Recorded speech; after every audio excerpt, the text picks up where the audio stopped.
Feeling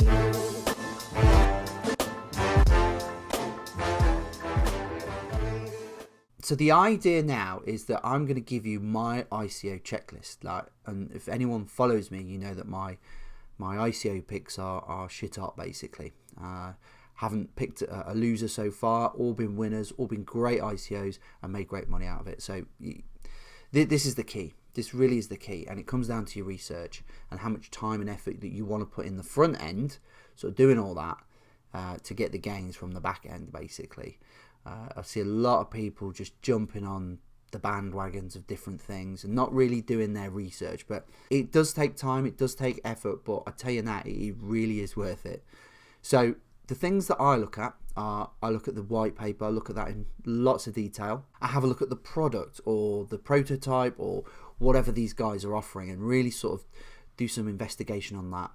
Then I'll look at the development and the GitHub side. Then I'll have a look at the roadmap and really understand what are the key elements. Is it realistic? Then have a look at the team. Now I do some stuff here that I know that nobody else does, but it's just my own sense checking, and also in pretty much every situation I've been right, and it comes down to some key factors, and we'll go into that later. Then I've got the stress test, so you know that's something personal that I add into this whole process. Then you look at social media, and then the token sale. We'll also look at red flags and bits and pieces, but this is the key ICO checklist, and we're going to go through this in lots of detail. So my absolute starting point is my little decision matrix. So I ask 3 questions. Now, these 3 questions are critical to me doing all the stuff that we talked about that we're going to drill down into lots of detail. So I'll scan, read things, and I'm looking for bits and pieces, all right? So I ask myself these 3 questions. The first one is, does it solve a problem? So a real life problem, does it solve it? And in most cases, you'll be able to quickly filter through these things. And in some cases, just using blockchain for blockchain's sake. Some are just using it as an investment vehicle to get funds. And it very, very quickly, you can decipher if it is actually solving a real life problem. Something like INS solves a real life problem. You know, a lot more people are shopping online. They can go direct from the manufacturer to the customer.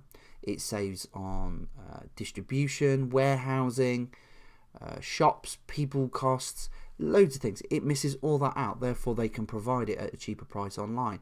Would people use it? Of course they would. You know, if you're going to use something like Tesco's online or something like that, and you can get the same groceries, same brands at 30% cheaper, are you going to go Tesco's or are you going to go INS? I'm going INS all day long. Solves a problem. So that's key. The next one, is there market data, and what does the market data say? Now, you'll always see things like, the biggest one at the moment is the banking side of things, where they say there's 2 billion people without bank accounts and all the rest of it. Now, the question always is, the key question to ask here is there a gap in the market, and is there a market in the gap? So that's the critical piece. Any old muppet can do some analysis and say, oh, there's a gap in the market. Oh, look at this. We can fix it.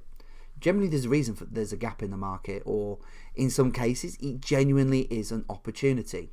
Now, I've seen this for many years, where I've worked for some very large companies, and they do all the research, and they go, oh, they need X flavor of this in this particular product. There's a huge gap in the market. They launch it, and it's dog shit. It never does anything. It never sells any products. Within 3 months, it's off the shelves. Why? Because they identified a gap in the market, but there was no market in the gap. So again, a little bit more technical on this side, but you really need to understand, you know, okay, they identified an opportunity, but do people really need it, and does it really solve a problem? So it goes back to your first question. The next question you need to ask yourself is it a gimmick? Now, for me, there's so many gimmick coins out there, like fuck token, titty token, all these types of things. Now, there's loads of people holding them, thinking that they're going to be this whole big thing. The sex industry is massive, and it may well be tokenized, and there may be different ones being used. Same with the cannabis industry. So a lot of people are buying. The amount of cannabis coins that are appearing at the moment is crazy. Now, in some cases, some of these coins will have some functionality, and some will just be gimmicks. And you need to go into you need to really understand. I mean, I was looking at one, and at first it seemed quite good, but as I read through the amount of money they were looking for and bits and pieces, it was just a gimmick. They were just trying to raise some funds.